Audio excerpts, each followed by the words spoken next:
पाकिस्तान को next 1 year में 40 से 45 बिलियन डॉलर मिनिमम चाहिए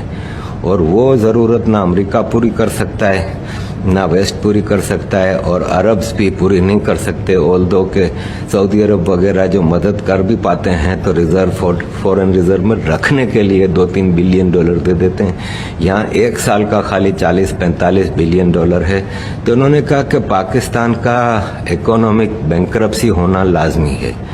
इकोनॉमिस्ट कह रहे थे। और उन्होंने कहा कि पाकिस्तान इकोनॉमिकली कोलैप्स तो करेगा ही और उसी कोलैप्स की सूरत में फिर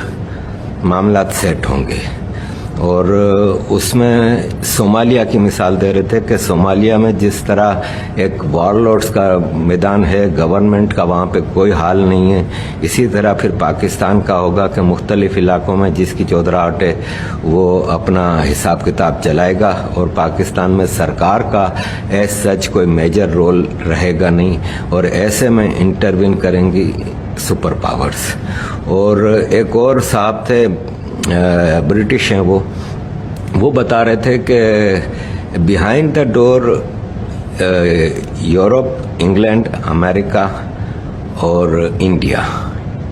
क्या इन सारे सिनारियों में कि पाकिस्तान के इकोनॉमिक कोलैप्स के बाद क्या होना है वो सारी चीज़ें हैं। तो उन्होंने कहा कि इसमें ऐसा हो सकता है कि बलूचिस्तान को फिर एक आज़ाद बफर स्टेट के तौर पे वो किया जाएगा कि उसमें फिर क्या होगा कि अमेरिकन इन्फ्लुएंस रहेगा बलूचिस्तान में और सिंध जो है वो इंडिया क्लेम करता है। और इंडिया ने ऐसी बिहाइंड द डोर जो मीटिंग्स हुई हैं यूरोप, अमेरिका और इंडिया की, क्या व्हाट आफ्टर कोलैप्स, पाकिस्तान के कोलैप्स करने के बाद क्या सिनारियो होंगे, तो उसमें इंडिया ने क्लेम किया है कि सिंध हिस्टोरिकली हिंद है और सिंध के बगैर हिंद का कोई हिसाब किताब नहीं है और सिंध तो आफ्टर ऑल हमारा होगा। अब देखें ये सब बातें प्राइवेटली आपस में हो रही हैं, इसमें कितनी ऑथेंटिसिटी है नहीं है, लेकिन जो सिनारियोस चल रहे हैं इसमें ये सारी बातें समझ में आती हैं कि ऐसा हो भी सकता है।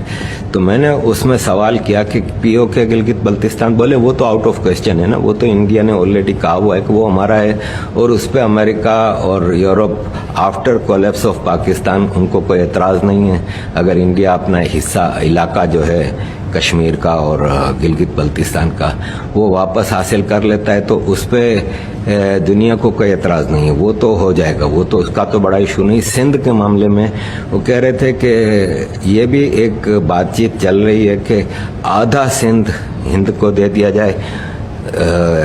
जिसमें बावलपुर से लेकर ठट्टा और ये सारा इलाका ईस्टर्न जो इंडियन बॉर्डर के साथ सिंध का हिस्सा है, वो इंडिया भी सोच रहा है कि पूरा सिंध लेना हमारे लिए, क्योंकि जब आप वेस्टर्न सिंध की तरफ आते हैं ना तो वहाँ पे मुहाजिरों की काफ़ी बड़ी तादाद है, पख्तूनों की बड़ी तादाद है और ये फसाद का मामला चलता रहता है पठान और मुहाजिरों का। तो हो सकता है इंडिया ईस्टर्न सिंध की हद तक उसको अपने साथ शामिल करने को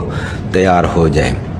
ये भी बताया गया कि मुख्तलिफ डिस्कशंस चल रही हैं। पाकिस्तान का जो हिसाब किताब है उसमें ये चीज़ें सब नज़र आ रहा है कि कुछ ना कुछ तो डेवलपमेंट होगी। अब